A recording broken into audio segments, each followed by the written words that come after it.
অষ্টম শ্রেণীর আনন্দ পাঠ থেকে আজ পাঠ করছি রবিনসন ক্রুশো। লেখক ড্যানিয়েল ডিফো। তাহলে গল্পটি শুনে নেই, পাঠ শেষে গল্পটি নিয়ে সংক্ষিপ্ত আলোচনা করব। রবিনসন ক্রুশো, লেখক Daniel Defoe. Robinson Crusoe new York শহরে এক সম্ভ্রান্ত পরিবারের ছেলে। ওর বাবা ওকে লেখাপড়া শিখিয়েছেন এবং ওর বাবার ইচ্ছে ছিল আইন পাশ করে সে ওকালতি করুক। কিন্তু রবিনের কেমন যেন একটা ঝোঁক ছিল মাথায়, এবং তার ছেলেবেলা থেকেই। তা হলো দেশ বিদেশ ঘুরে বেড়ানো। বিশেষ করে তা যদি সমুদ্র যাত্রা হয় তবে তো কথাই নেই। বড় হয়ে তাই সে তার মা বাবার কথা না শুনে বাড়ি থেকে না বলে বেশ কিছু পাউন্ড নিয়ে বেরিয়ে পড়ল লন্ডনের উদ্দেশ্যে। কিন্তু যাত্রার প্রথম থেকেই ওর দুর্ভাগ্য দেখা দিল। নিউ ইয়র্ক থেকে লন্ডনে আসার জন্য জাহাজে উঠল, কিন্তু জাহাজটি ইয়ারমাউথ নামক স্থানে ডুবে গেল। ভাগ্য ভালো, অন্য একটি জাহাজ যাচ্ছিল ওদের সামনে দিয়ে। ওরা ওদের লাইফ বোর্ডে সকলকে তুলে নিল। ক্রুশোর কাছে যা অর্থ ছিল তা দিয়ে শেষ পর্যন্ত লন্ডন শহরে এসে পৌঁছল সে।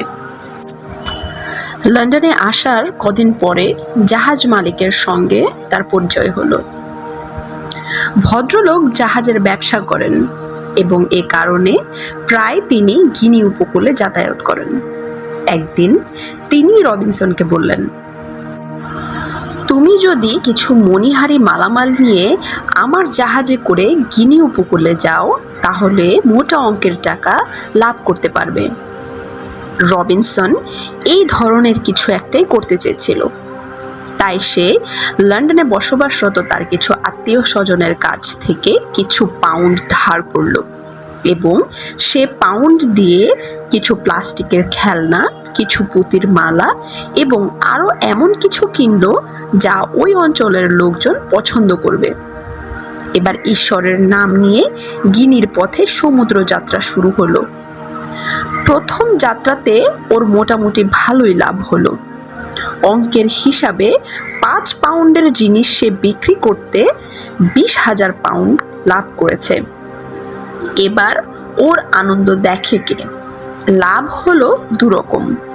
টাকা তো লাভ ভালোই হলো, তার নিজের চেষ্টায় জাহাজ চালানো কিছু শিখে ফেলল।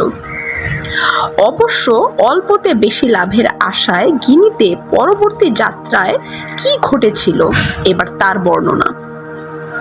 গিনি থেকে বাণিজ্য করে ফিরে আসার পথে কয়েকজন মুর জলদস্যু ওর জাহাজ আক্রমণ করলো এবং ওকে সহ সবাইকে ধরে নিয়ে ক্রীতদাস রূপে বিক্রি করে দিল। অবশ্য রবিনসনকে যার কাছে বিক্রি করা হয়েছিল সেই মনিব ছিল খুব ভালো। মনিব ভদ্রলোকের ছিল মাছ ধরার নেশা।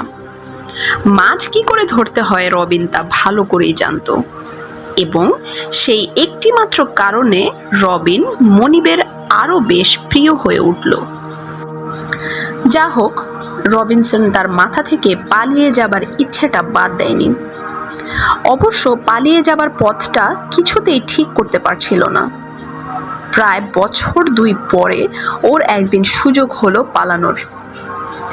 রবিন ওরই এক সমবয়সী মুর ছেলেকে নিয়ে সমুদ্রে গিয়েছিল মাছ ধরবে বলে।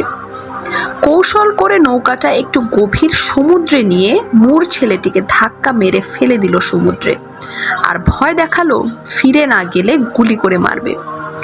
আশ্চর্য ঘটনা হলো মুর ছেলেটি ওকে ভয় না পেয়ে বরঞ্চ সাহায্য করতে রাজি হলো। ছেলেটিকে রবিনসন আবার নৌকায় তুলে নিল। আবার যাত্রা শুরু হলো। 2 দিন বেশ কষ্ট করে চলার পর তারা একটা পর্তুগিজ জাহাজের দেখা পেল। জাহাজ ওদের কাছে আসতেই ওরা জাহাজিদের সব জানালো। জাহাজিরা ওদের তুলে নিল জাহাজে এবং রবিনসনকে এনে নামিয়ে দিল ব্রাজিলের বন্দরে, এবং জাহাজি নিজের জন্য মুর ছেলেটিকে রেখে দিল। কিছুদিন ব্রাজিলে ওর বেশ সুখেই কাটলো। অনাবাদি জমিতে চাষাবাদ করে নিজের অবস্থা ফিরিয়ে এনেছিল রবিন। কিন্তু ছেলেবেলা থেকে অস্থির চিত্ত রবিনের মাথায় আবার দুর্বৃত্ত চাপলো। ওখানকার স্থানীয়রা ওকে পরামর্শ দিল আবার গিনির সেই পুরনো বাণিজ্যটি শুরু করতে। ওর তো সমুদ্র যাত্রার পুরনো নেশা আছেই। তাই একদিন আবার তোড়জোড় করে বেরিয়ে পড়ল গিনির উদ্দেশ্যে। সমুদ্র যাত্রার প্রথম কটা দিন বেশ ভালোই যাচ্ছিল। হঠাৎ একদিন উঠল ভীষণ সামুদ্রিক ঝড়। সেই ঝড়ের মধ্যে ওদের জাহাজ গিয়ে আটকে গেল এক অজানা চড়ায়। আর চড়ার বালিতে জাহাজের তলা গেল ভীষণভাবে ফেঁসে। তবু অনেক ভেবে ওরা জাহাজে রক্ষিত ছোট ছোট নৌকায় করে ডাঙার দিকে রওনা হয়েছিল। কিন্তু বিধিবাম প্রচণ্ড এক সমুদ্রের ঢেউ এসে ওদের নৌকাটা উল্টে দিল এবং ওরা সবাই ডুবে গেল। রবিনসনের ভাগ্য ভালো বলতে হবে। সে ভেসে উঠল এবং সাঁতার কেটে প্রায় অর্ধমৃত অবস্থায় কূলে পৌঁছালো। সেই রাতটা সে বনের জীবজন্তুর ভয়ে একটা গাছের ওপর বসে কাটিয়ে দিল। পরের দিন ঘুম ভাঙতেই দেখল আকাশ পরিষ্কার। ঝড় উঠেছিল বলে মনেই হয় না। আরো আশ্চর্য, ঝড়ের বেগ ওদের বড় জাহাজটাকে প্রায় ডাঙাতেই নিয়ে এসেছে। রবিনসন ভাবল, আমরা যদি জাহাজেই থাকতাম তাহলে কাউকেই মরতে হতো না। এখন আর ভেবে কি হবে? রবিনসনের খিদেও পেয়েছে প্রচন্ড। সে আবার জাহাজে গিয়ে উঠল এবং খুঁজে দেখলো খাবারগুলো ঠিক আছে কিনা। খাবার ঠিকই ছিল। সে বেশ পেট পুড়ে খেয়ে নিল। তারপর জাহাজ থেকে কয়েকটা তক্তা কাঠ আর ছুতোরের যন্ত্রপাতি তীরে এনে কোনো রকম রাত কাটানোর মতো একটা মাচা তৈরি করে নিল। তারপর বন্দুক নিয়ে বেরিয়ে পড়ল দ্বীপটা ভালো করে দেখার জন্য। কিন্তু পাহাড়ের উপর উঠতেই রবিনের মনটা দমে গেল। ঈশ্বরই জানেন কতদিন থাকতে হবে এই দ্বীপে। রাতে অবশ্য কোনো রকম ঝামেলা হলো না। পরের দিন ঘুম থেকে উঠে রবিন স্থির করল প্রয়োজনীয় যা কিছু জাহাজে এখনো ভালো আছে তা সবই নামিয়ে আনতে হবে। সেদিন থেকে সময় পেলেই ভাটার সময় পানি কমতেই সে জাহাজে চলে যেত এবং নামিয়ে আনতো প্রয়োজনীয় সব জিনিসপত্র। বেশি দিন সময় পেলে রবিনসন হয়তো পুরো জাহাজটাই ডাঙায় তুলে নিয়ে আসতো। পারল না, কারণ 14 দিনের মাথায় এমন ঝড় উঠল তাতে ওই ভাঙা জাহাজটা ঝড়ে কোথায় যে উড়ে গেল তার কোনো চিহ্নও পাওয়া গেল না। অবশ্য জাহাজ থেকে রবিন কম জিনিস নামিয়ে আনেনি। এখন এসব জিনিস রাখবে কোথায় সেটাও একটা ভাবনা। অনেক খুঁজে একটা পাহাড়ে উঠার মধ্যপথে খানিকটা সমতল জায়গা আবিষ্কার করলো। ওর উল্টো দিকে উঠে গেছে একটা খাড়া পাহাড়। সেদিক থেকে কোনো বন্য জানোয়ারের আক্রমণের আশঙ্কা খুবই কম। আর বাদ বাকি 3 দিকে সে নারিকেল পাতা দিয়ে বেশ শক্ত এবং উঁচু করে বেড়া করে দিল। প্রয়োজন হলেই মই লাগিয়ে সে যাতায়াত করত আর ভিতরে ঢুকেই মইটা তুলে নামিয়ে রাখতো মাটিতে। সব জিনিসপত্র রাখলো সেখানেই। তৈরি করলো বড় একটা থাকার মতো ছাউনি। তাছাড়া পাহাড়ের একটা অংশে প্রকাণ্ড একটা গর্ত ছিল, সেটাও যোগ করে নিল ঘর হিসেবে। থাকার মতো বাসা তৈরি হয়ে গেল ওর। ভাবলো তৈরি করতে হবে কিছু আসবাবপত্র। যদিও এসব তৈরির অভ্যেস নেই ওর, যন্ত্র ব্যবহার করতে ওর খুব কষ্ট হলো। প্রথমে বন থেকে কাঠ নিয়ে তৈরি করলো একটা চেয়ার, তারপর টেবিল, শেলফ, আরো কত কি। এক ধরনের শক্ত জংলা গাছের কাঠ দিয়ে তৈরি করলো একটা কোদাল, আর জাহাজের ভাঙা একটা লোহার টুকরা পুড়িয়ে পিটিয়ে তৈরি করলো জ্বালানি কাঠ কাটা কুড়াল। এর মধ্যে ঘটলো এক মজার ঘটনা। রবিনসন জাহাজ থেকে নামানো জিনিসপত্র নাড়াচাড়া করতেই পেল একটা ছোট থলে। খুলে দেখলো তাতে রয়েছে কতকটা তুষ।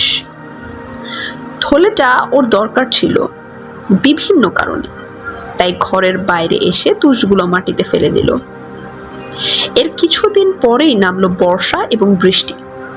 বৃষ্টি হবার কয়েকদিন পরেই রবিনসন আশ্চর্য হয়ে দেখল যে তুষগুলো সে ফেলেছিল সেখানে অজানা গাছের বেশ কিছু অঙ্কুর দেখা দিয়েছে। রবিনসনের খুব আনন্দ হলো। সে কোদাল দিয়ে সামনের আরো কিছু জমি কুপিয়ে তৈরি করে রাখলো। একদিন দেখলো অঙ্কুরগুলো আসলে ধান গাছের সাথে জবও আছে। একদিন ধান আর জবগুলো একটু বড় হলে সে তা চাষ জমিতে ছড়িয়ে বুনে দিল। কিছুদিনের মধ্যেই ওই জমি থেকে বেশ কিছু ধান ও জব পেল।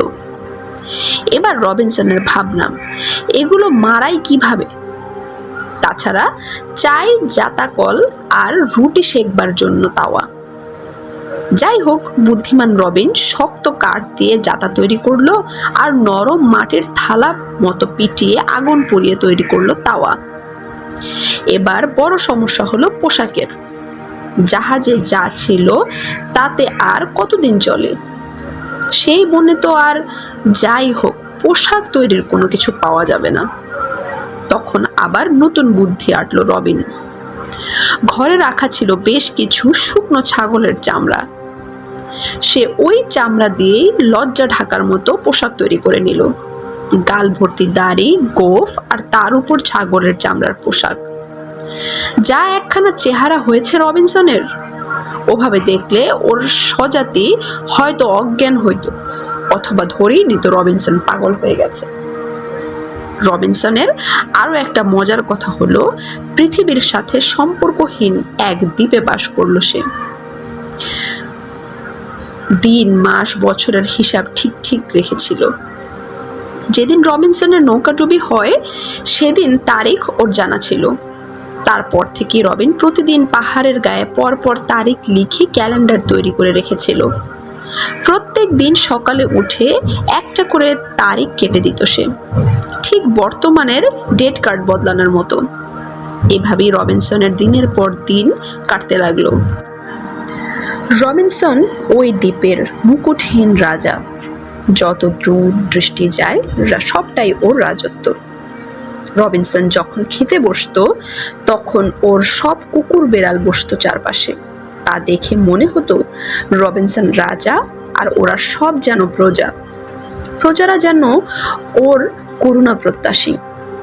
কিন্তু এভাবে বেশি দিন কাটলো না। কিছুদিনের মধ্যেই দেখা দিল নতুন এক অশান্তি। রবিনসন একদিন বেলাভূমিতে হাঁটছিল বালি কেটে কেটে, নানান ভাবনা মাথায় নিয়ে। এর মধ্যে হঠাৎ তার চোখ স্থির হয়ে যায় বালির ওপর প্রকাণ্ড এক পায়ের ছাপ দেখে। কিন্তু কোথাও জনমানব নেই। এই ছাপ এলো কিভাবে? চিন্তা ওখানেই। কোনো কিছুর সন্ধান পেল না বলেই ওর ভীষণ ভয় হলো। শেষে এমন হলো, দিনে ভয়ে চলাফেরা করলেও রাতে ঘুমের মধ্যে মাঝে মাঝেই স্বপ্ন দেখলো কিছু লোক ওকে আক্রমণ করতে এগিয়ে আসছে। অবশ্য ওর ঘর খুবই মজবুত করে তৈরি। তবু রবিন আবার দ্বিগুণ দেয়াল তৈরি করলো, যাতে করে ওর ঘর শত্রুর কাছে দুর্ভেদ্য হয়। অবশ্য তাতেও রবিনসনের পুরো ভয় কাটলো না। যাই হোক, এভাবে করে কেটে গেল প্রায় 2 বছর। রবিনসন এখন সেসব ভয়ের কথা প্রায় ভুলতেই বসেছে। এমনি এক সকালে ঘুম থেকে উঠে বাইরে যেতেই দেখলো 5খানা নৌকা সাগরের তীরে বাঁধা। আরো স্পষ্ট করে দেখার জন্য রবিনসন পাহাড়ের উপর উঠল। সেখান থেকে যা দেখলো তাতে ওর হাত পা ভয়ে ঠান্ডা হয় আর কি।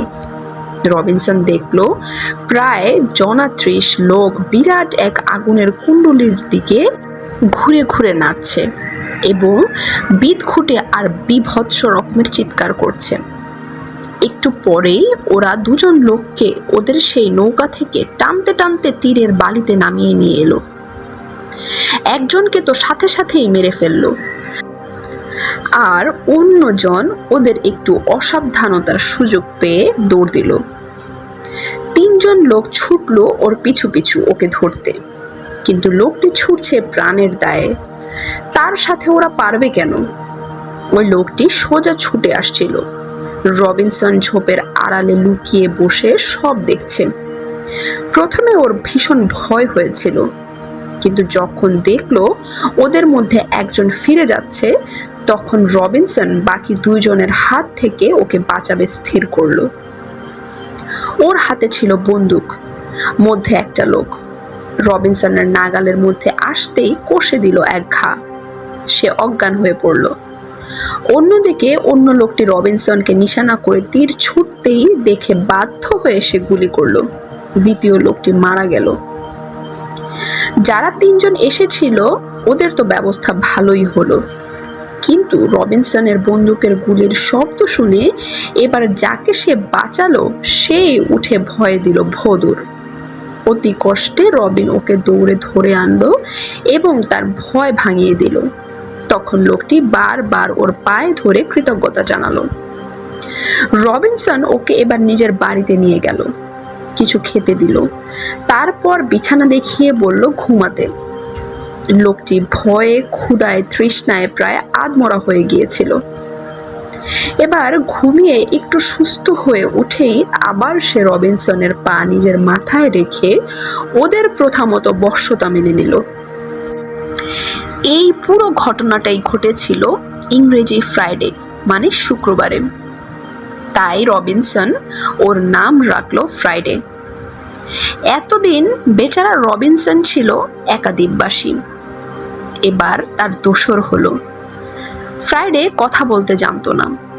তাকে খুব যত্ন করে রবিন কথা বলা শেখালো। এমনিতে ফ্রাইডের মাথা ছিল খুব পরিষ্কার, যাকে বলে শার্প। অল্প দিনের মধ্যেই সব কাজকর্ম শিখে নিল। এছাড়া ওর মনিবের প্রতি ভক্তি ও ভালোবাসা দেখে রবিনসন খুবই মুগ্ধ হয়। তাই তোর পরবর্তী জীবনে রবিনসন ক্রুশো বারবার বলতো, অমন বিশ্বাসী ভৃত বোধ হয় কেউ কোনোদিন পায়নি যেমনটি ছিল ফ্রাইডে। এভাবে এই নিঝুম দ্বীপে কেটে গেল 27টি বছর। এই 27 বছরে রবিনসনের আরো দুজন সঙ্গী হলো। ওরা কি করে এলো শোনো। পূর্বের মতো একদিন রবিনসন আবিষ্কার করলো সমুদ্র তীরে 3খানা নৌকা। রবিনসন দূরবীন দিয়ে দেখলো আগের মতোই কিছু বর্বর লোক দুটি লোককে বেঁধে রেখেছে, প্রহার করছে এবং আয়োজন চলছে জীবন্ত পুড়িয়ে ফেলবার।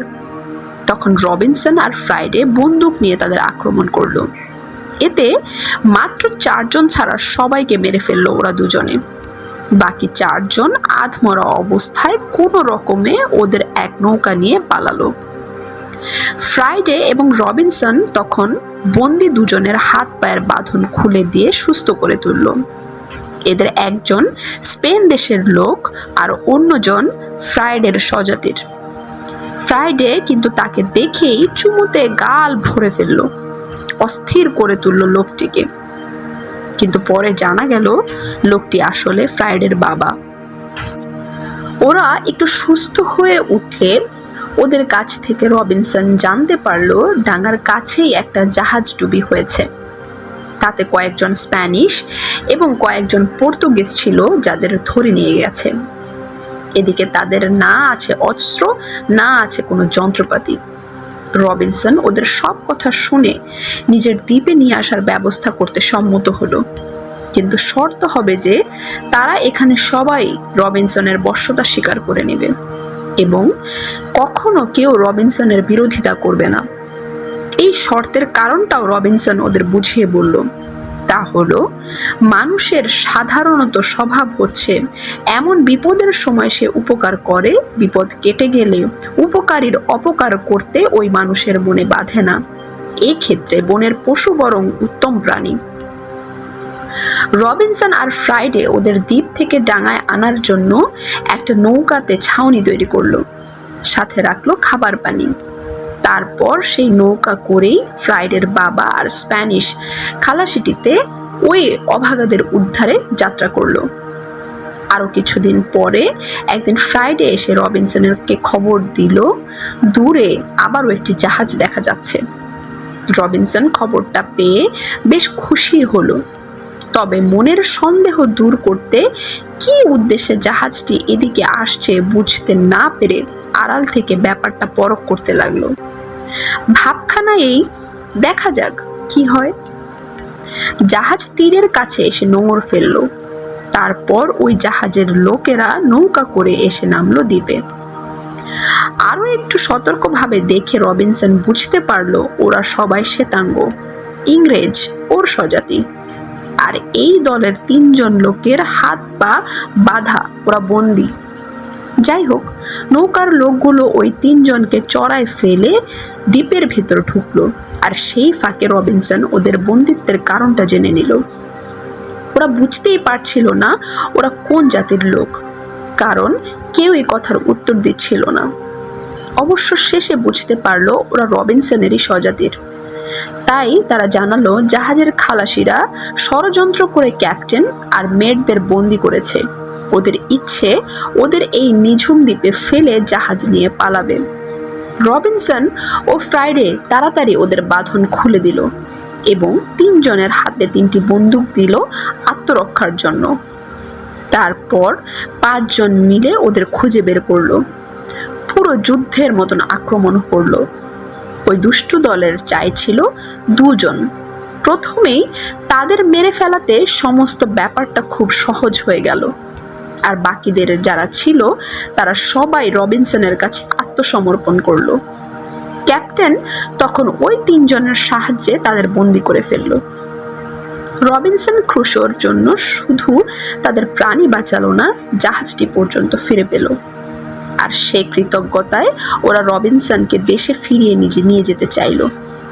রবিনসন ক্রুশো স্প্যানিশদের জন্য অপেক্ষা না করে যা কিছু ব্যবহারের জিনিসপত্র ছিল সব গুছিয়ে রেখে সেগুলো তাদের ব্যবহারের অনুমতি দিয়ে একটা চিঠি লিখে রেখে ফ্রাইডেকে নিয়ে জাহাজে উঠল। 28 বছর পরে এতদিনের অজানা দ্বীপ ছেড়ে রবিনসন ক্রুশো দেশের দিকে চলল এবং 35 বছর পরে আবার দেশের মাটিতে পা দিল। সারসংক্ষেপ, এই গল্পটি ড্যানিয়েল ডিফো রচিত রবিনসন ক্রুশো উপন্যাসের সংক্ষিপ্ত রূপায়ণ। শত বাধা বিপত্তি সত্ত্বেও প্রতিকূল পরিবেশে সংগ্রাম করে টিকে থাকা একজন মানুষের গল্প বর্ণিত হয়েছে এখানে। রবিনসন ক্রুশো ইংল্যান্ডের অধিবাসী। তার পিতার ইচ্ছে ছিল রবিনসন আইন পাশ করে ওকালতি করবে, কিন্তু রবিনসনের ঝোঁক ছিল দেশে বিদেশে ঘুরে বেড়ানোর দিকে। পিতামাতার ইচ্ছের বিরুদ্ধে সে ব্যবসার উদ্দেশ্যে সমুদ্র যাত্রা করে। প্রথম যাত্রায় তার বেশ লাভ হলেও পরবর্তী যাত্রায় তার উপর নেমে আসে দুর্যোগ। কিছুদিন কৃতদাস হিসেবে জীবনযাপনের পর তার আবার সুযোগ আসে সমুদ্র যাত্রার। ভয়াবহ ঝড়ের কবলে পড়ে লন্ডভন্ড হয়ে যায় তার জাহাজ। রবিনসন একাই বেঁচে থাকেন ওই জাহাজে, আশ্রয় নেন এক অচেনা দ্বীপে।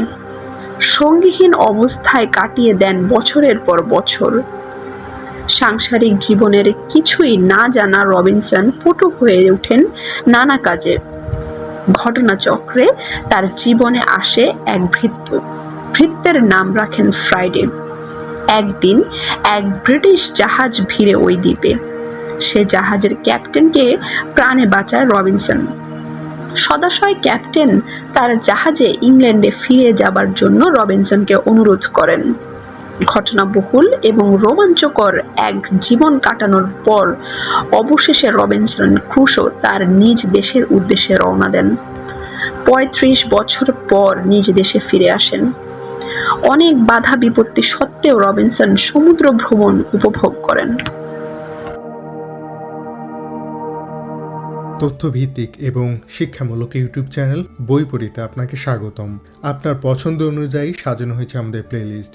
আমাদের চ্যানেলে রয়েছে বাংলার ঘটনা প্রবাহ, ইতিহাসের সাক্ষী, বাংলা সাহিত্য, প্রকৃতি ও ভূগোল বিষয়ক, এক্সেল এবং ওয়ার্ড সম্পর্কিত, রয়েছে ছোট গল্প এবং বাংলার ইতিহাস সমূহ, মনীষীদের জীবন সহ আরও অনেক তথ্য। ইতিহাস এবং নতুন নতুন তথ্য সম্পর্কে জানতে আজই সাবস্ক্রাইব করুন বইপড়ি ইউটিউব চ্যানেল।